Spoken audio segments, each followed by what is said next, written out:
2031 வரக்கூடிய தேர்தல் நிச்சயமாக நான் சொல்கிறேன், ஒரு ப்ரொஃபட்டிக்காக நான் சொல்கிறேன், ஒரு கருத்து கணிப்பு, இந்த ஒரு ஆய்வாளர் அப்படின்றதையும் தாண்டி ஒரு ப்ராஃபஸி மாதிரியே நான் சொல்கிறேன், 2031 வரக்கூடிய அந்த தேர்தல் நாம் தமிழருக்கான தேர்தலாக கண்டிப்பாக இருக்கும்.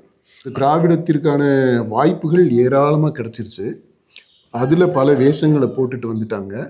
பேரை சொன்னாங்களே தவிர திமுக அதிமுகன்ட்டு இருந்த ஆட்கள் அதை அனுபவிச்சவங்க அது எல்லாமே ஒரே கூட்டமாக தான் இருக்கு. ஒரே கூட்டம், சின்ன கூட்டம். அவங்க தான் அதிமுகன்னு பேரை சொல்லிட்டு வர்றான், திமுகன்னு பேரை சொல்லிட்டு வர்றான்.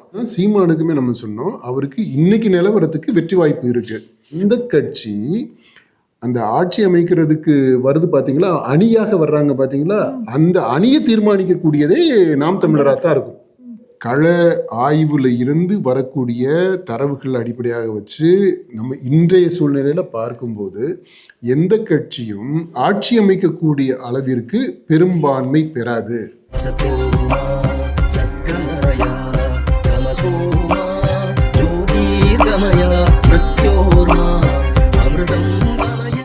இப்போ நாம் தமிழர் கட்சி சார்பில் மாற்றத்தை விரும்பும் மக்கள் மாநாடு குறித்து நம்ம நிறைய காணொளிகள் போட்டிருக்கிறோம். ஆமாம், விரிவாகவே அதை பற்றி பேசியிருக்கோம். அதில் சீமானுடைய வாக்கு சதவீதம் குறித்து பேசியிருக்கிறோம். இந்த தேர்தலில் நாம் தமிழர் கட்சியினுடைய தாக்கம் எப்படி இருக்கும் அப்படிங்கிறத பற்றி இப்போ பேசிடலாமா? அதாவது சீமானுடைய கட்சி, நாம் தமிழர் கட்சி, அந்த 234 கேண்டிடேட்ஸு போட்டதை அந்த கான்டெக்ஸ்டில் நம்ம பேசினோம்.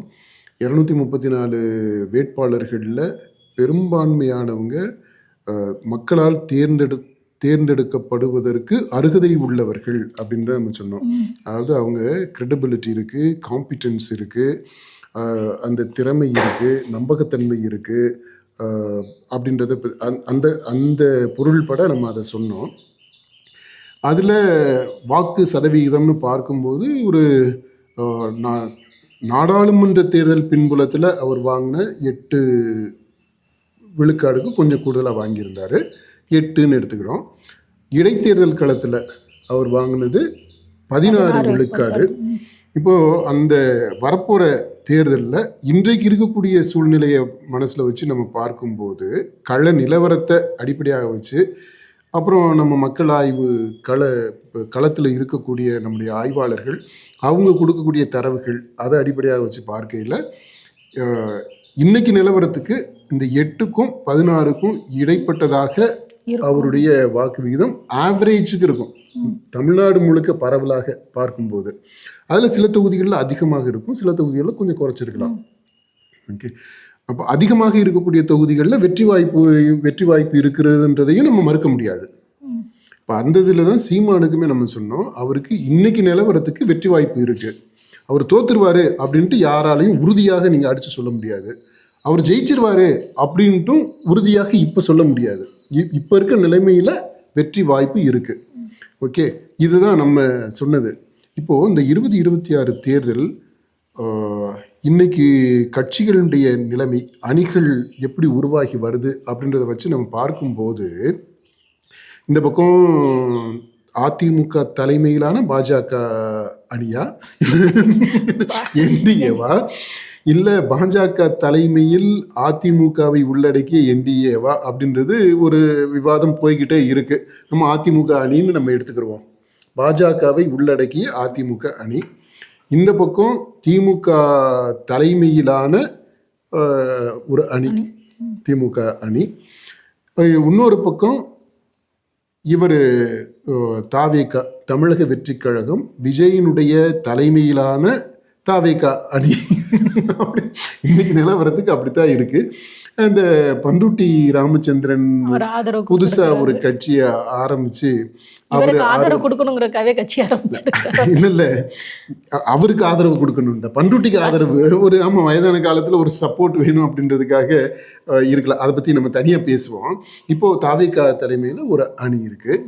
இந்த பக்கம் யாருடைய தோழமையும் இல்லாம மக்களுடைய தோழமையில இருக்கக்கூடிய நாம் தமிழர் கட்சி அப்படின்ற ஒரு கட்சி. இதுதான் இன்னைக்கு இருக்கக்கூடிய நிலைமை.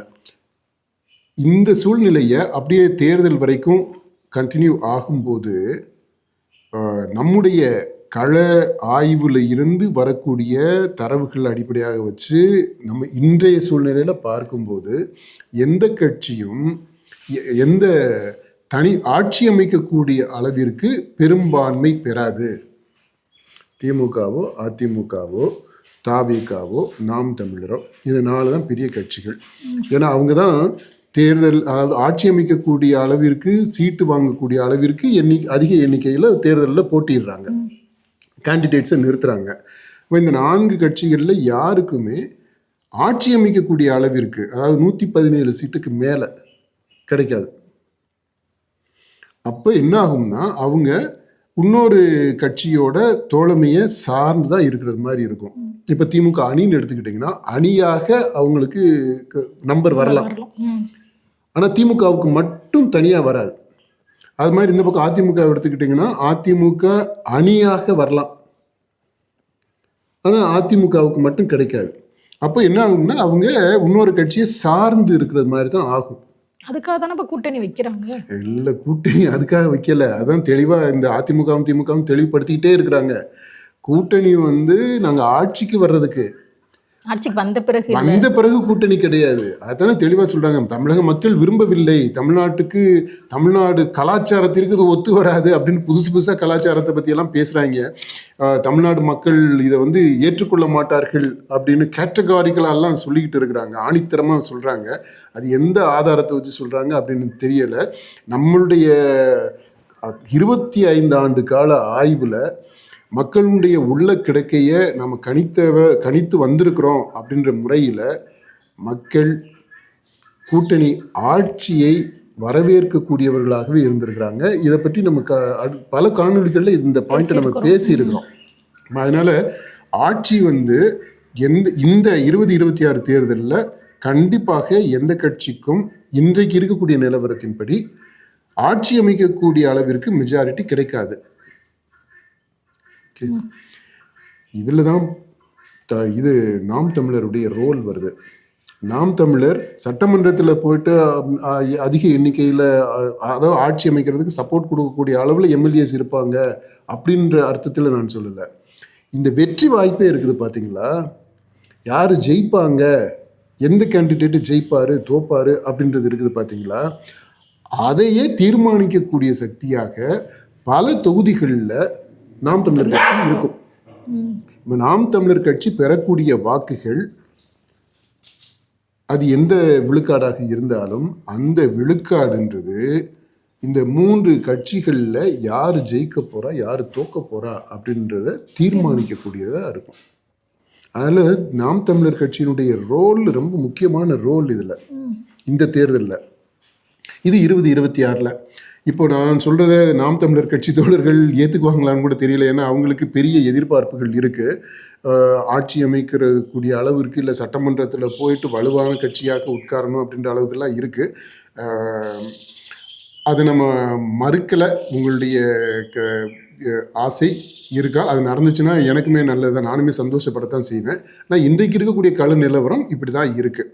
நாம் தமிழர் கட்சி பெறக்கூடிய வாக்குகள் எந்த ரேஞ்சில் இருக்கும், அதாவது இன்னைக்கு நிலவரத்துக்கு அது மாறும். ஏன்னா இன்னும் 1 மாதம் இருக்குது. அது எப்படி வேணாலும் மாறலாம். நம்ம இப்போ இதை வச்சுக்கிட்டு ப்ரொஜெக்ட் பண்ண முடியாது. இன்னைக்கு நிலவரத்தை நான் சொல்கிறேன்.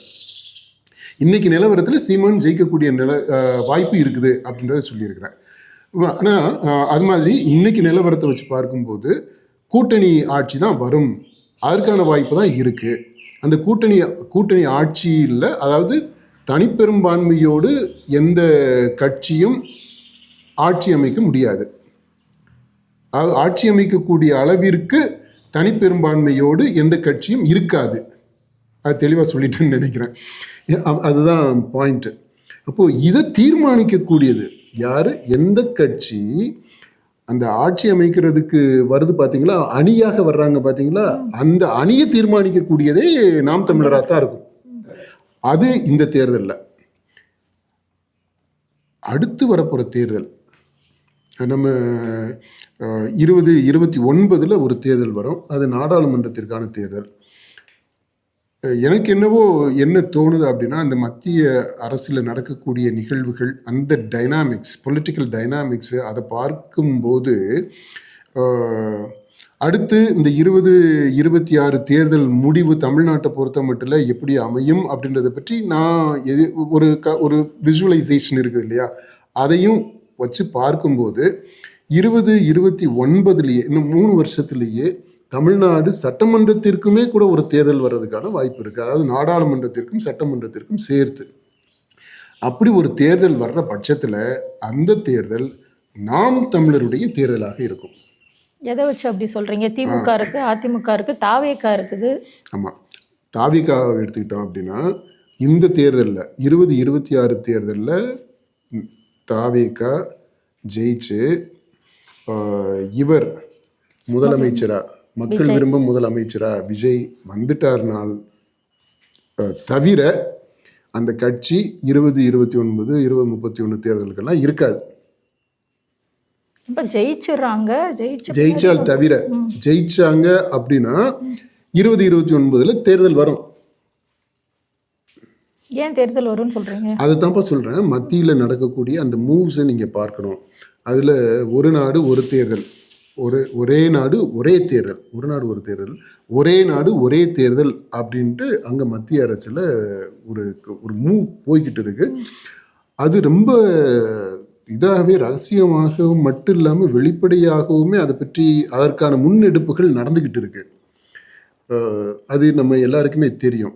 இப்போது இந்த 2029 தேர்தலில் பாஜக மீண்டும் ஜெயிக்கும் அப்படின்ற பட்சத்தில் அந்த உத்தரவாதம் இருந்தால் இந்த ஒரே நாடு ஒரே தேர்தல் அப்படின்றது கொஞ்சம் தள்ளி போகும்.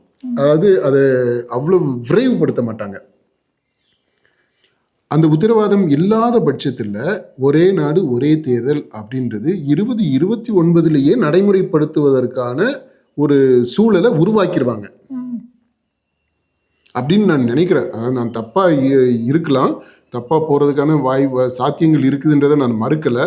ஆனால் இப்போது நமக்கு தோன்றது இருக்கக்கூடிய அந்த எவிடன்ஸஸை வச்சு நம்ம ஒரு தியரியை கன்ஸ்ட்ரக்ட் பண்ணுறோம் இல்லையா, அப்படி கன்ஸ்ட்ரக்ட் பண்ணுறது இது ஒரு ரிலையபிளாக இருக்குது. எனக்கு இப்போ படுது இப்படி வரும் அப்படின்ட்டு.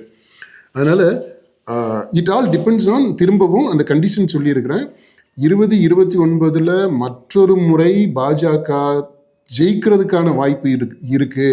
அடுத்த 5 ஆண்டுகள் 2029க்கு அப்புறம் ஒரு 5 ஆண்டுகள் அவங்க பாஜக ஆட்சி செய்ய முடியும் அப்படின்ற ஒரு சூழல் உத்தரவாதம் இருக்குதுன்னா அது உறுதி செய்யப்பட்டால் இந்த 2029 நடக்க போகிற தேர்தல் நாடாளுமன்றத்திற்கான தேர்தலாக மட்டும் இருக்கும். அவங்க சட்டமன்றத்திற்கும் நாடாளுமன்றத்திற்கும் எல்லா சட்டமன்றங்கள் நாடாளுமன்றம் எல்லாத்தையும் ஒன்றாக ஒருங்கிணைத்து ஒரே தேர்தல் நாடு முழுமைக்கும் அப்படின்றத நடைமுறைப்படுத்துகிற கொஞ்சம் போஸ்ட்போன் பண்ணுவாங்க. அப்படி இல்லாத பட்சத்தில் 2029 நடக்கும். அது ஒரு ட்ராஜெக்டரி. ஓகே, அப்படி நடக்கலாம்.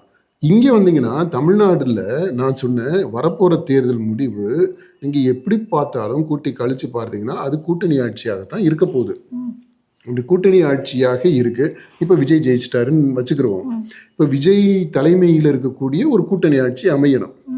எப்படி கூட்டணி ஆட்சி அமையும்? அவருக்கு கட்சி அளவில் தனிப்பட்ட அளவில் மெஜாரிட்டி கிடைக்காது, ஆட்சி அமைக்கக்கூடிய அளவு மெஜாரிட்டி இருக்காது. தனிப்பெரும் கட்சியாக வேணால் இருக்கலாம், அல்லது வேறு அணியில் இருக்கக்கூடிய கட்சிகள் அவருக்கு சப்போர்ட் பண்ணணும் இல்லையா?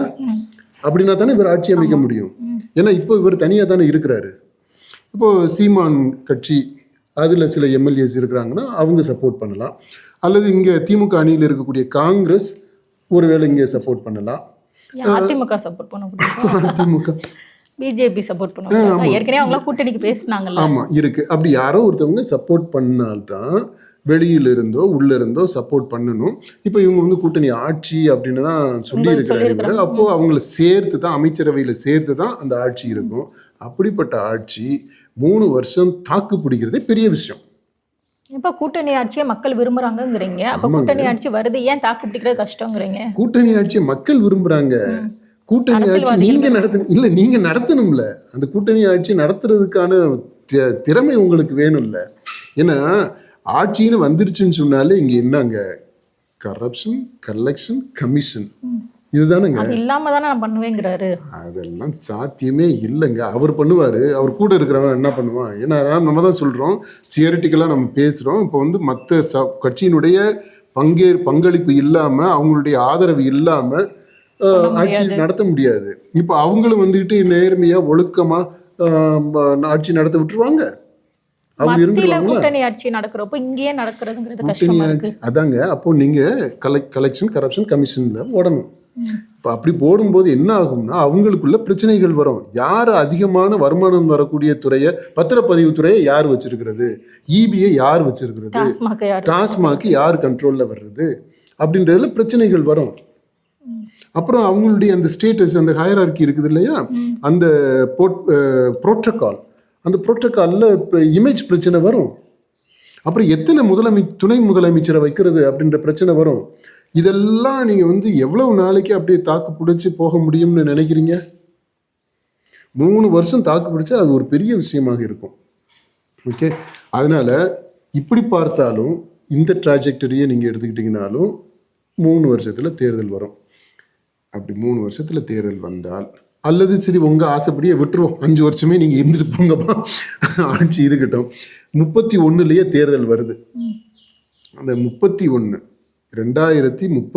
வரக்கூடிய தேர்தல் நிச்சயமாக நான் சொல்கிறேன், ஒரு ப்ரொஃபட்டிக்காக நான் சொல்கிறேன், ஒரு கருத்து கணிப்பு, இந்த ஒரு ஆய்வாளர் அப்படின்றதையும் தாண்டி ஒரு ப்ராஃபஸி மாதிரியே நான் சொல்கிறேன், 2031 வரக்கூடிய அந்த தேர்தல் நாம் தமிழருக்கான தேர்தலாக கண்டிப்பாக இருக்கும்.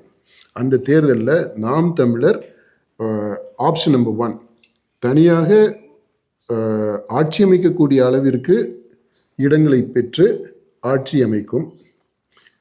அது கூட்டணி ஆட்சியாகத்தான் இருக்கணும். ஏன்னா அதுதான் மக்களுடைய எதிர்பார்ப்பாகவும் இருக்குது. அப்படி இருக்கும். அல்லது மற்ற கட்சிகள் பங்களிப்போடு சேர்ந்து இந்த நாம் தமிழர் கட்சியினுடைய தலைமையில் அமையக்கூடிய ஆட்சியாக இருக்கும். அல்லது 3வது ஆப்ஷன், த லீஸ்ட், என்ன அப்படின்னா நாம் தமிழர் கட்சி பங்கேற்கக்கூடிய ஆட்சியாக அது இருக்கும். 3 ஆப்ஷன். இந்த 3ல் 1 கண்டிப்பாக நடக்கும் 2031. அப்போ திமுக அதிமுகவோட நிலைமை தாவேக்கா போயிருந்தீங்க. தாய் கழகம் திமுக இன்னைக்கு நிலவரத்திலேயே நீங்க எடுத்துக்கீங்க. திமுக அப்படின்னா எது திமுக, அதிமுகனா எது அதிமுக? அந்த கேள்வியை நீங்க கேளுங்க. திமுக எம்ஜிஆர் காலத்துல இருந்த திமுகவை எடுத்துக்கோங்க, இன்னைக்கு இருக்க திமுகவை எடுத்துக்கோங்க. எம்ஜிஆருக்கு முன்னாடியே நம்ம எடுத்துக்கிறோம். அண்ணா ஆரம்பிச்ச திமுக, அப்புறம் கருணாநிதி தலைமையில் திமுக, அப்புறம் எம்ஜிஆர் வந்த பிற்பாடு கருணாநிதி தலைமையில் திமுக, ஜெயலலிதா வந்த பிற்பாடு கருணாநிதி தலைமையில் திமுக, அப்புறம் ஓபிஎஸ் அப்போ திமுக, இபிஎஸ் திமுக, இது வரைக்கும் எடுத்துக்கோங்க. இந்த திமுக எங்கெங்க திமுகவா இருந்திருக்கு? இந்த அதிமுகவில் இருந்த எத்தனை ஆட்கள் நம்ம சொன்னோம், எம்ஜிஆர் காலத்திலிருந்து அப்படியே வரிசையாக எடுத்துக்கோங்க. இந்த இபிஎஸ் காலம் இன்னைக்கு வரைக்கும், இன்னைக்கு நிலவர வரைக்கும் எடுத்துக்கோங்க. அதிமுகவில் இருந்து எத்தனை பேர் இந்த பக்கம் போயிருக்காங்க? நிறைய பேர் போயிருக்கிறாங்க. நிறைய பேர் போயிருக்காங்க. இந்த பக்கம் இருந்து சில பேர் இந்த பக்கம் போயிருக்கிறாங்க. அப்போ இந்த தொண்டர்கள் அளவில் தான் நீங்கள் வந்து திமுக அதிமுக கொள்கை கோட்பாடு பற்று அப்படி இப்படின்னுலாம் சண்டை போட்டுக்கிட்டு அடித்து கலவரம் பண்ணிக்கிட்டு இருக்கிறது. உண்மையிலே என்ன நடந்திருக்கு அப்படின்னா, திமுக அதிமுகவாயிருக்கு. அமைச்சர்களை எடுத்துக்கங்க. இப்போ இருக்கக்கூடிய சிட்டிங் அமைச்சர்கள் எத்தனை பேர் அதிமுகவிலேருந்து வந்தவங்க? அப்புறம் இன்னைக்கு இருக்கக்கூடிய நிலவரத்தில் நீங்கள் எடுத்துக்கோங்க. இப்போ இந்த கேண்டிடேட்ஸை போட போகிறாங்க 234 தொகுதியில் இப்போ ஃபீல்டு பண்ணுவாங்கல்ல, அதில் திமுக சார்பாக அவங்க நியமிக்கக்கூடிய அந்த கேண்டிடேட்ஸை எடுக்க அதில் எத்தனை பேர் அதிமுக பின்புலத்தை உடையவங்க? அப்போ திமுக வந்து தீய சக்தி அப்படின்றது எங்கே இருக்குது? திமுக வில்லனா எங்கே இருக்குது? அதிமுக இங்கே போய் கலந்துடுச்சு. இப்போ அப்படி இந்த ட்ரெண்ட் அப்படி கண்டினியூ ஆகும். 2031 எடுத்துக்கிட்டீங்க அப்படின்னா, அப்போ வரும்போது திமுக இருக்கும். திமுகன்ற பேரில் கணிசமான அதிமுக காரவங்க உள்ளே இருப்பாங்க. அப்போ அது அது திமுக கூடுதல் பலம் தானே, நிறைய பேர் இருக்கிறாங்க அப்படிங்கிறது. அது கொள்கை கோட்பாடு அப்படின்ற நீங்கள் பாருங்கள், கட்சின்னு நீங்கள் பாருங்கள். அப்படி பார்த்தீங்கன்னா இது விரிவுபடுத்தப்பட்ட திமுகவாக இருக்கும். கொள்கையிலிருந்து கலன்ற உழன்ற ஒரு திமுகவாக இருக்கும். பரந்துபட்ட திமுகவாக இருக்கும். பேரன்புடைய திமுக கூட வச்சுக்கோங்க, அப்படி இருக்கும். அதில் அதிமுகவுக்காரங்க எல்லாருமே இருப்பாங்க. திராவிடம் தாய் கழகம் அப்படியாக இருக்கும், தாயாக இருக்கும். தாய் கிழவி படம்லாம் சூப்பராக ஓடிக்கிட்டு இருக்கான். அந்த மாதிரி இது தாய் கிழவி அந்தஸ்தில் உள்ள ஒரு அமைப்பாக இருக்கும். சரி, அதிமுகவுக்கு என்ன ஆகும் அப்படின்னா, அதிமுக இப்போவே நீங்கள் பார்த்தீங்கன்னா அப்படியே கொஞ்சம் கொஞ்சமாக செதறி பிரிஞ்சு ஒரு ஒரு சிறிய கட்சியாக அந்த அளவில் நிற்கிறது மாதிரி ஒரு தோற்றம் இருக்குது. ஆனால் அந்த தோற்றம் உண்மை இல்லை. நம்மளை பொறுத்த மட்டும் அதிமுக இன்றைக்கி ஓரளவு ஸ்ட்ராங்காக தான் இருக்குது. எடப்பாடி ஒரு கோர் ஓட்டர்ஸை கையில் தான் வச்சிருக்கிறாப்புல. ஆனால் என்னென்னா இந்த சிதைவுன்றது தொடர்ந்து நடந்துக்கிட்டு இருக்குது. இப்போ இந்த வர்ற தேர்தலில் அதிமுக ஜெயிக்கலைன்னு வச்சுக்கிறோம், இந்த 26 ஜெயிக்கலை அப்படின்னா அந்த சிதைவுன்றது இன்னும் பெருசாயிடும். இப்போ இந்த கீறல்கள் சிராய்ப்பு அங்கே ட்ரிம் பண்ணி விட்டது மாதிரி இருக்கு. கிளையை யாரும் வெட்டலை, இது ப்ரூன் பண்ணி விட்டுருக்காங்க, கவாத்து எடுத்தது மாதிரி இருக்கு. ஆனால் வெட்டு தான். இந்த தேர்தலில் ஜெயிக்கலை அப்படின்னா கிளைகளை வெட்டி விட்டது மாதிரி ஆகி போயிடும். கடைசியில் அந்த ட்ரங்க் மட்டும் இருக்கும், அந்த மாதிரி ஆகிடும். இது ஒரு பக்கம். இன்னொரு பக்கம் பார்த்தீங்கன்னா இந்த பாஜக அது டாமினன்ட் ஃபோர்ஸாக வரும்போது அதிமுக தொடர்ந்து சிறுமைப்படுத்தப்பட்டுக்கிட்டே வருது, சிறியதாக்கப்பட்டுக்கிட்டே வருது. சிறுமைன்ற வார்த்தையை கூட நான் வித்ட்ரா பண்ணிக்கிறேன். அது சிறியதாக்கப்பட்டுக்கிட்டே வருது. அதனுடைய முக்கியத்துவம் குறைக்கப்பட்டுக்கிட்டே வருது. எங்கெங்கே சந்தர்ப்பங்கள்லாம் கிடைக்குதோ அப்போ எல்லாமே இதை ஒரு டமி பீஸு அப்படின்ற ரேஞ்சில் தான் அவங்க பேசுகிறாங்க. இது ஒரு பக்கம் இருக்குது. இன்னொரு பக்கம் நீங்கள் பார்த்தீங்கன்னா அதிமுகவிலேருந்து சில பேர் உதிரிகள், அங்கே இடம் கிடைக்காதவங்க, அங்கே வாய்ப்பு இல்லைன்னு நினைக்கிறவங்க திமுக பக்கம் போனது மட்டும் இல்லை, தாவிக பக்கமும் போயிருக்கிறாங்க கணிசமாக. செங்கோட்டையன் உதாரணம். இவர் நம்ம மிக பெரியவர் பண்ருட்டியார், அவர் 88 வயசில் அவர் தான் முன்னாடியே அதிமுகல இருந்து வந்துட்டார். இப்போ ஓபிஎஸ் கூட இருந்தார். அதான் சொல்கிறேன், இந்த ஓபிஎஸ் கூட இருந்த ஆட்கள்லாம் அதிமுக பின்புலத்தில் இருந்தவங்களை பற்றி நான் சொல்கிறேன். அவர் வந்தார். அவர் நேராக போய் கட்சியில் தாவிகால சேர்ந்தால் நல்லா இருக்காது அப்படின்றதுக்காக அவங்களுடைய தாவிகாவுடைய முன்னெடுப்பில் அவர் ஒரு கட்சியை ஆரம்பித்து அப்புறம் தாவிகாவுக்கு அவர் சப்போர்ட்டை கொடுத்துருக்கிறாரு. அது ஒரு சூப்பரான விஷயம். இப்படி நடந்துக்கிட்டு இருக்குது இல்லையா? இப்போ அதிமுக அப்படியே கரைஞ்சிக்கிட்டே வருது. இந்த தேர்தலில் தோல்வி அப்படின்னா அது அந்த கரைதல்ன்றது முழுமை பெற்றும் 2031 பார்த்தீங்க அப்படின்னா திராவிட கட்சி இருக்கும். அதிமுகன்னு ஒரு கட்சி இருக்கும், அதுக்கு பொதுச் செயலாளராக தலைவராக எடப்பாடி பழனிசாமி இருப்பார், கொஞ்சம் பேர் இருப்பாங்க. ஆனால் இப்போ நம்ம சொல்கிறோம் பார்த்தீங்களா, நான் சொன்னேன் அதாவது அதிமுக வலுவிழந்தது மாதிரியான ஒரு தோற்றம் இருக்குது, ஆனால் அது உண்மை இல்லை அப்படின்னு நான் சொன்னேன். இன்னைக்கு அவர் கையில் கோர் ஓட்டு இருக்குன்னு சொன்னேன். 2031 அப்படி சொல்ல முடியாது. கண்டிப்பாக அது வலு இழந்து, செயல் இழந்து, உடல் அந்த அளவில் ரொம்ப ரொம்ப சிறுத்து அப்படி தான் இருக்கும், ஒரு கட்சியாக இருக்கும். அது அதிமுக. அப்போது 2031 தேர்தல் களம் எப்படி ஆயிரும்னா, ஒரு திராவிட கட்சி, விரிந்து பறந்த அதிமுகவை உள்ளடக்கிய திராவிட முன்னேற்ற கழகம் என்று சொல்லுகின்ற ஒரு கட்சி, திராவிட கட்சி. இந்த பக்கம் எடுத்துக்கிட்டிங்கன்னா அந்த திராவிடத்திற்கு மாற்றாக தமிழ் தேசியத்தை முன்வைத்து, அந்த தமிழ் தேசியமும் மாற்றத்திற்கு உள்ளாகும். அதை பற்றி நம்ம பேசணும். இந்த தமிழ் தேசியம்ன்றது தமிழ் பேசாத தமிழர்கள் இருக்கிறாங்க, அதாவது பூர்வீகமாக தெலுங்கு, கன்னடம், மலையாளம் இந்த மாதிரியான மொழிகள், அந்த மராத்தி, இந்த பின்புலத்தை உடையவங்க தமிழ்நாட்டில் இருக்கக்கூடிய தமிழர்கள், இவங்களையும் உள்ளடக்கியதா அப்படின்ற அந்த ஒரு கேள்வி வரும். அதை அட்ரஸ் பண்ணணும் நாம் தமிழர் கட்சி. இப்போது இந்த பக்கம் அந்த தமிழை முன்வைத்த, தமிழ்நாட்டை முன்வைத்த, தமிழ் இனத்தை முன்வைத்த அந்த கட்சி, இந்த பக்கம் திராவிடம். இது ரெண்டுக்கு இடையிலான போட்டியாக கூர்மை அடைஞ்சிடும். இப்போ இந்த தேர்தலில் அந்த கூர்மை அடையலை. அது சீமான் அதுக்காக டெஸ்பரேட்டாக ட்ரை பண்ணுறாரு. ஆனால் அது கூர்மை அடையாது. கூர்மை அடைகிறதுக்கான சாத்தியங்கள் ரொம்ப ரொம்ப கம்மின்னு தான் நான் நினைக்கிறேன் இந்த தேர்தலில். ஆனால் 31 தேர்தலில் கண்டிப்பாக அது வந்து கூர்மை அடையும். வேறு வழியே இல்லை. அந்த சூழ்நிலை அப்படி தான் இருக்கும். இப்போ பிஜேபியினுடைய மதம் உள்ள வருமா, மதவாதம், காங்கிரஸினுடைய தேசியவாதம் உள்ள வருமா அப்படின்லாம் நீங்கள் பார்த்தீங்கன்னா அது எல்லாமே 2வது நிலையில தான் இருக்கும். அது எல்லாத்தையுமே உள்வாங்கியதா, இந்த மதத்தையுமே உள்வாங்கியதாக இந்த தமிழ் திராவிடம் அப்படின்ற அந்த பிரிவினை இருக்கும். அந்த அந்த பைனரி இருக்கும். இந்த கூர்மை 2 முனைகள் அப்படி இருக்கும். அந்த மாதிரி வரும்போது இந்த திராவிடத்திற்கான வாய்ப்புகள் ஏராளமாக கிடச்சிருச்சு. அதில் பல வேஷங்களை போட்டுட்டு வந்துட்டாங்க. பேரை வந்து சொன்னாங்களே தவிர திமுக அதிமுகன்ட்டு இருந்த ஆட்கள் அதை அனுபவிச்சவங்க அது எல்லாமே ஒரே கூட்டமாக தான் இருக்கு. ஒரே கூட்டம், சின்ன கூட்டம். அவங்க தான் அதிமுகன்னு பேரை சொல்லிட்டு வர்றான், திமுகன்னு பேரை சொல்லிட்டு வர்றான். இவங்க எல்லாருமே ஒரு சின்ன கூட்டங்க. அங்கங்கே பார்த்தீங்கன்னா ஒவ்வொரு தொகுதியிலையுமே ஒரு ஒரு பண்ணையார் இருக்கிறாங்க. அவங்க வந்து சூழ்நிலை சந்தர்ப்பத்துக்கு ஏற்றது மாதிரி, வாய்ப்புக்கு ஏற்றது மாதிரி பேர்களை மாற்றிக்கிறான், லேபிளை மாற்றிக்கிறான், அந்த பாக்கெட்டில் வைக்கிற ஃபோட்டோவை மாற்றிக்கிறாங்க. அம்மா இருக்கும், இல்லாட்டி ஐயா இருப்பார், இல்லாட்டி யாரோ ஒருத்தர் இருப்பார். அப்படி இப்போ ஃபோட்டோவை மாற்றிக்கிட்டாங்கன்னா முடிஞ்சிருச்சு கதை. ஆனால் அவங்க தான் அனுபவிச்சுக்கிட்டு இருக்கிறாங்க.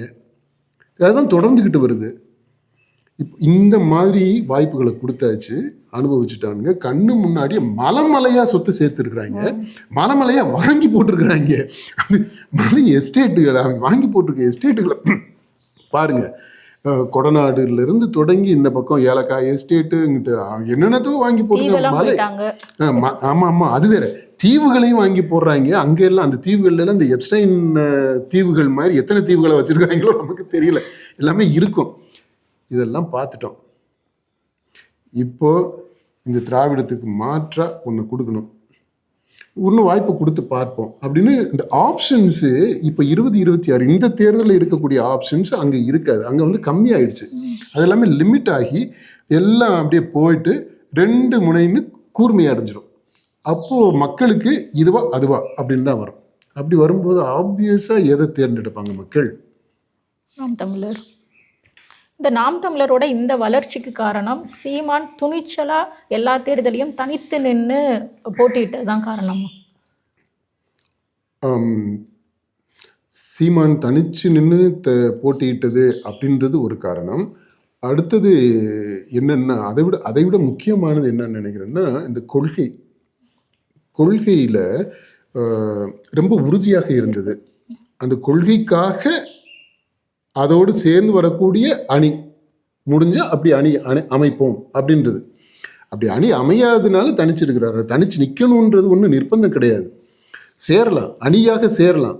அந்த அணியாக சேரணும் அப்படின்னா இதே மாதிரியான கொள்கை உடையவங்க, கொள்கை பற்று உள்ளவங்க, அல்லது நாம் தமிழர் முன்வைக்கக்கூடிய அந்த கொள்கையை ஏற்றுக்கொள்ளக்கூடியவங்க, அல்லது அந்த கொள்கையை இன்னும் மெருகூட்டக்கூடியவங்க, அதை செழுமைப்படுத்தக்கூடியவங்க, அல்லது நாம் தமிழர் கொள்கையில் அந்த அந்த ஃபிலாசபியில் இருக்கக்கூடிய அந்த லக்ஷுனா, அதாவது இடைவெளிகள் இருக்குல்ல, அந்த இடைவெளிகளை நிரப்பக்கூடியதாக இருக்கணும். அப்படி அமைப்புகள், கட்சிகள் இப்போதைக்கு யாரும் இல்லையே, தமிழ்நாட்டில் இல்லை. அதனால் நம்ம நாம் தமிழர் கட்சி ரொம்ப முழுமையான கட்சி, சிறந்த கட்சி அப்படின்னு நம்ம சொல்லலை. அதான் சொன்னேன், அதில் நிரப்பப்பட வேண்டிய இடங்கள் நிறையாக இருக்குது. தர்க்க ரீதியாகவும் சரி, கொள்கை அளவுலையும் சரி, தத்துவார்த்தமாகவும் சரி, உளவியல் ரீதியாக, சமூக உளவியல் ரீதியாகவும் சரி, அரசியல் சித்தாந்தம் அப்படின்ற அடிப்படையிலையும் சரி, அதில் நிறைய இடைவெளிகள் இருக்குது. அந்த கேப்ஸ் எல்லாத்தையுமே சரியாக நிரப்பணும். அந்த இது இருக்குது. அதை நம்ம உறுதியாக சொல்கிறோம். அப்படி அதை சொல்லிட்டு இன்னைக்கு இருக்கக்கூடிய நிலவரத்தில் பார்த்தோம் அப்படின்னா நாம் தமிழர் கட்சி தனியாகத்தான் நிற்க முடியும். இப்போது அவர் இந்த மாநாட்டில் வந்து எப்பயும் தமிழ் தேசியம் பற்றி பேசிகிட்டு இருப்பார். இந்த மாநாட்டில் வந்து குறைவாக பேசினது மாதிரி தெரிஞ்சிச்சு. இது ஒரு முக்கியமான பாயிண்ட்டுங்க. தமிழ் தேசியம் அப்படின்றது, தமிழ்நாடு அப்படின்றது, இந்த தமிழ்நாட்டை ஆள்வதற்கு யாருக்கு உரிமை இருக்குது அப்படின்ற கேள்வி. அப்புறம் அவங்க சொல்லுவாங்க தமிழ்நாடு தமிழருக்கே, திராவிட நாடு திராவிடருக்கே அப்படின்ட்டு அந்த காலத்தில் கோஷம் போட்டாங்க. அது அந்த சகாப்தம் முடிஞ்சிருச்சு. இப்போது தமிழ் தேசியத்தை முன்வைத்து, தமிழ் இனத்தை முன்வைத்து, தமிழ் மொழி, தமிழ் நிலம், தமிழ் இனம் அதை முன்வைச்சு நம்ம வந்து தமிழ் தேசியம், தமிழ்நாட்டு அரசியலை முன்னெடுக்கணுன்றோம். இப்போ தமிழ்நாட்டு அரசியலை பற்றி நம்ம சொல்லும்போது தமிழ் அப்படின்னு வரும்போது அது தமிழ்நாடுன்ற நிலப்பரப்பையும் கடந்ததாக இருக்குது. இப்போ அந்த மாதிரி போகும்போது நம்ம பக்கத்தில் இருக்கக்கூடிய நாடுகள், மற்ற நாடுகள் எல்லாத்துலேயுமே தமிழர்கள் இருக்கிறாங்க. அவங்களுடைய நலனையும் கவனத்தில் கொண்டதாக, அது கொள்கை அளவில் கொண்டதாக இந்த கட்சி இருக்குது. அப்படின்னு சொல்லும்போது தமிழ்நாட்டு அரசியல், அது தமிழ்நாட்டு அரசியல் வந்து இந்திய அரசியலுக்குள்ளே இயங்கக்கூடியதாக இருக்குது. அப்போது தமிழ்நாடு அதற்கே உரிய பக்கத்து நாட்டு, இன்னொரு அயல் நாட்டிற்கான ஒரு கொள்கையை வகுத்துக்க முடியாது. இந்தியாவினுடைய அண்டை நாட்டிற்கான கொள்கை என்னவோ அதுதான் தமிழ்நாடு கடைபிடிச்சு ஆக வேண்டி இருக்கும். இப்போ அப்படி பார்க்கும்போது தமிழர்கள் வாழக்கூடிய பல நாடுகள் இருக்கு. எல்லா நாடுகள்லையும் இருக்கக்கூடிய அந்த அரசுகளும் இந்திய அரசும் எப்படிப்பட்ட அந்த அரசு ரீதியான உறவை வச்சிருக்கிறாங்க அப்படின்றத, அது இந்த தமிழ்நாட்டில் தமிழ் தேசியம் பேசக்கூடிய அந்த அரசியலை பாதிக்கக்கூடியதாக இருக்குது. இதை நம்ம கவனத்தில் எடுத்துக்கிறணும். இப்போ இதற்கேற்றது மாதிரி அப்போது தமிழ்நாட்டில் இயங்கக்கூடிய நாம் தமிழர் கட்சி அந்த கொள்கையில் மாற்றங்களை ஏற்படுத்தணுமா என்னன்னு எனக்கு தெரியல. அதை கவனத்தில் எடுத்துக்கணும். அது ஒன்று இருக்குது. ரெண்டாவது, ரொம்ப முக்கியமானது, இந்த கான்க்ரீட்டாக ப்ராக்டிக்கலாக நம்ம பார்க்கும்போது, களத்துக்கு வரும்போது, இந்த கிரவுண்டில் வரும்போது என்ன ஆயிடுது அப்படின்னா, தமிழ்நாட்டில் தமிழர்கள் மட்டும் இல்லை, தமிழ்நாட்டில் தமிழ் பேசக்கூடிய, தமிழ் வழியில் பயின்று கொண்டிருக்கக்கூடிய தமிழ் அரசு பள்ளியில் அதுவும் படிக்கக்கூடிய தமிழர்களாகவே வாழ்ந்து கொண்டிருக்க, தலைமுறையாக வாழ்ந்து கொண்டிருக்கக்கூடிய தெலுங்கு பேசக்கூடியவங்க இருக்கிறாங்க, கன்னடம் பேசக்கூடியவங்க இருக்கிறாங்க, மலையாளம் பேசக்கூடியவங்க இருக்கிறாங்க, மராத்தி பேசக்கூடியவங்க இருக்கிறாங்க, சப்ராஷ்டிரா பேசக்கூடியவங்க இருக்கிறாங்க. இப்படி பல மொழிகள் பேசக்கூடியவங்க தமிழர்களாக இருக்கிறாங்க. இப்போ இந்த தமிழ் ரத்தம் அப்படின்றத நம்ம எப்படி வரையறுக்க போகிறோம்? அதாவது இந்த மாதிரி நான் கேள்வி கேட்கறதுனால நானுமே இதை கேட்டிருக்கிறேன். தமிழ்நாட்டில் யார் தமிழர் அப்படின்ற கேள்வி கேட்குறோம். இதே மாதிரி யார் கன்னடம், யார் தெலுங்குன்னு அப்படின்லாம் எவனும் கேட்குறது கிடையாது. ஆனால் நம்ம நாட்டை பொறுத்த மட்டும் யார் தமிழர்னு நம்ம கேட்கல. இந்த தமிழ்நாட்டு அரசியலில் பங்கு பெறுவதற்கு அப்படின்ற கான்டெக்ஸ்டில் தான் நம்ம பேசுகிறோம். அந்த வேறுபாடு புரிஞ்சுக்கணும். தமிழ்நாடு அரசியல் யாருக்கானது? தமிழ்நாட்டு மக்கள், இங்கே தமிழ்நாட்டில் வாழக்கூடிய மக்களை முன்னிலைப்படுத்தக்கூடியதாக இருக்கணும். அவர்களுக்கான அரசியல். தமிழ்நாட்டில் வாழக்கூடியவங்களில் 1/3 பங்கு தமிழை பூர்வீகத்தில் தாய்மொழியாக இல்லாதவங்க. தமிழ் அவங்க தாய்மொழியாக பூர்வீகத்தில் இருந்ததில்லை. இது பல இடங்களில் பார்த்தீங்கன்னா தெலுங்கு, அந்த காலத்தில் தெலுங்கு இருக்குது, இன்றைக்கி அவங்க தெலுங்கு கொஞ்சம் கொஞ்சம் பேசுகிறாங்க, பல இடங்களில் பேசுகிறது கூட இல்லை, மறந்துட்டாங்க. பெரியவங்க மட்டும் கொஞ்சம் தெலுங்கு பேசுவாங்க, கொஞ்சம் கன்னடம் பேசுவாங்க. யாருக்குமே தெலுங்கில் எழுத தெரியாது, இதில் எழுத தெரியாது, கன்னடத்தில் எழுத தெரியாது, எழுத்து தெரியாது, பேச்சு வழக்கில் இருக்கும். அப்புறம் அது வந்து ஒரு ஜாதி மாதிரி தான் இருக்குது இன்றைக்கி. தமிழ்நாட்டை பொறுத்த மட்டும் இல்லை, இந்த மொழி அப்படின்றது இல்லை. எப்படி தமிழில் நீங்கள் வந்து கவுண்டரு, வன்னியரு, புள்ளமாறு அப்படின்லாம் ஜாதியை சொல்கிறோமோ, அதே மாதிரி ஒரு ஜாதி தான் தெலுங்கு, பூர்வீகமாக தெலுங்கு பேசக்கூடிய இந்த நாயுடு, ரெட்டி, இவங்க கன்னட ஒக்கலிகா கவுண்டர், குறும்ப கவுண்டர், இப்படி நம்ம கம்பளத்து நாயக்கர், இப்படி இந்த மாதிரி சொல்கிறது எல்லாமே ஜாதிகள் அப்படின்ற அளவில் தான் இன்றைக்கு இருக்குது தமிழ்நாட்டில். இப்போது தமிழ்நாட்டில் இருக்கக்கூடிய தமிழ் ரத்தம், சோகால்டு தமிழ் ரத்தம் ஓடக்கூடிய அந்த மக்களுடைய ஜாதிகளை நம்ம ஏற்றுக்கிறோம் அப்படின்னா, அதை புரிஞ்சுக்கிறோம் அப்படின்னா, அந்த ஒரு சிஸ்டத்துக்குள்ளே நம்ம கொண்டு வந்திருக்கிறோம் அப்படின்னா, பூர்வீகத்தில் வேறு மொழியை பேசிய இன்று தமிழை பேசி தமிழர்களாக இருக்கக்கூடிய இந்த மக்கள் இவங்களுடைய ஜாதியை நம்ம உள்ள கொண்டு வந்துடலாம் இல்லையா? அது நம் அரசியலை பற்றி நான் சொல்கிறேன். அப்படி இங்கே வரும்போது இந்த அரசியல் தமிழ்நாட்டு மக்களை ஒட்டுமொத்தமாக ஏற்றுக்கொண்டு தமிழ்நாட்டு மக்களுடைய ஒட்டுமொத்த மக்கள் பிரதிநிதிகளினுடைய ஆட்சியாக அமையும். அதுதானே சரியான குடியாட்சியாக இருக்க முடியும், மக்களாட்சியாக இருக்க முடியும். மக்கள் எல்லாரையும் பிரதிநிதித்துவப்படுத்தக்கூடிய ஆட்சியாகத்தானே இருக்கணும். அது அந்த பார்வையில் தான் இந்த தமிழ் தேசியம் பேசக்கூடிய நாம் தமிழர் கட்சி அந்த அணுகுமுறையில் அரசியல் அணுகுமுறையில் கொஞ்சம் மறுபரிசீலனை செய்யணுமோ அப்படின்னு எனக்கு தோணுது. நான் கொள்கையை விட்டு கொடுக்கணும் அப்படின்றத பற்றி சொல்லலை. இது தமிழ் இனம் அப்படின்றத நான் மறுக்கலை. தமிழ்நாட்டு அரசியல் அப்படின்னு வர்றதை தான் பேசுகிறேன். தமிழ்நாட்டு அரசியல் தமிழ் இன அரசியல் இல்லை. ஏன்னா இன்னைக்கு தமிழ்நாடு அப்படின்னு பிரித்ததே ஒரு கன்வீனியன்ஸுக்காக பிரித்தது தான். இதுலேயே எல்லை தகராறு நடந்துச்சா? இந்த கேரளாவில் இந்த பகுதி இடுக்கி டிஸ்ட்ரிக்ட் அங்கே விட்டுட்டாங்க, இந்த டிஸ்ட்ரிக்ட் இங்கே கொண்டு வந்துட்டாங்க அப்படின்ட்டு மலையாளிஸ் எடுத்துக்கிட்டனால அவங்களும் புலம்பிக்கிட்டு இருக்கிறாங்க. இவங்க புலம்புறாங்க, தெலுங்கு ஆந்திராவில் புலம்புறாங்க, கன்னடத்தில் புலம்புறாங்க. எல்லாத்துலேயுமே இது அதாவது மாநிலங்களை வரையறை செய்ததில் பிரச்சனைகள் இருக்குது. இது ஒரு அரசியல் ரீதியான பிரிவினை, இன ரீதியான பிரிவினை கிடையாது. It's a political entity, not ethnic. Tamil Nadu அப்படின்றது இன்னைக்கு இருக்கக்கூடிய தமிழ்நாடு, இந்தியாவில் இருக்கக்கூடிய தமிழ்நாடு. அப்போ இந்த தமிழ்நாட்டுக்குள்ளே தான் நம்ம அரசியல் பண்ணுறோம். அதுக்கு நிறைய லிமிட்டேஷன்ஸ் இருக்குது. அந்த லிமிட்டேஷன்ஸு, அந்த பவுண்ட்ரிஸு, அதை கணக்கில் எடுத்துக்கிட்டோம் அப்படின்னா இன்னும் சிறப்பாக, இன்னும் விரைவாக, இன்னும் சுமூகமாக, இன்னும் இஃபெக்டிவாக இந்த நாம் தமிழர் கட்சி எல்லா இடையும் போய் சேர முடியுமோ அப்படின்னு நான் நினைக்கிறேன். இந்த கூட்டத்திலேயே அவர் பாருங்கள் 234 கேண்டிடேட்ஸ் அறிமுகப்படுத்தினாரா, அதுலேயே தெலுங்கு பேசக்கூடியவங்க இருக்கிறாங்க. அதெல்லாம் இடம் கொடுத்துருக்கிறாரு. இப்போ அந்த கூட்டத்தில் நான் நினச்சேன், எனக்கு அந்த இதை பார்த்துக்கிட்டே இருக்கும்போது அப்சர்வ் பண்ணையில் எனக்கு தோணுச்சு, இவர் மட்டும் தமிழ்நாட்டில் நாம் தமிழர் ஆட்சிக்கு வரும்போது எல்லாரையுமே அரவணைத்து எல்லாருக்குமே பாதுகாப்பு கொடுக்கக்கூடிய, எல்லாருடைய பங்கேற்பும் இருக்கக்கூடிய ஆட்சியாக அது இருக்கும் அப்படின்னு ஒரு வார்த்தை சொல்லியிருந்தாருன்னா இன்னும் எவ்வளவு நல்லா இருந்திருக்கும் தெரியுமா?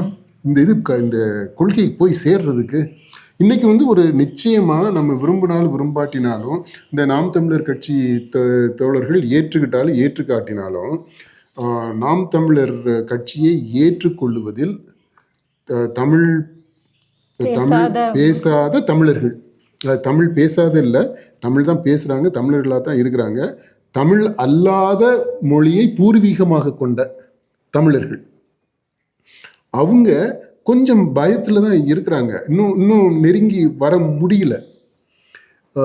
வந்தால் நம்மளை விரட்டி விட்டுருவாங்களோ, ஏன்னா அதுக்கு அந்த மாதிரியான உதாரணங்களை நம்ம பார்க்குறோம். ஒரு நாட்டிலேருந்து இன்னொரு நாட்டுக்கு அடித்து விரட்டி விடுறாங்க.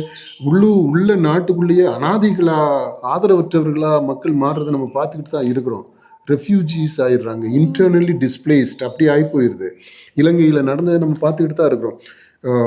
இங்கேயே இந்தியாவிலேயே பல மாநிலங்களில் நடக்குது. நமக்கே இங்கே கர்நாடகாவில் நடந்திருக்கு, கேரளாவில் நடந்திருக்கு, எல்லா இடத்துலையுமே நடக்கிறது. அது அனுபவம்.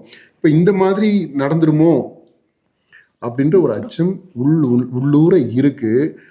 அந்த பயத்தை போக்க வேண்டிய பொறுப்பு நாம் தமிழருக்கு இருக்குது. அதை மட்டும் அட்ரஸ் பண்ணிட்டோம் அப்படின்னா நாம் தமிழர் எங்கேயும் போயிடுங்க.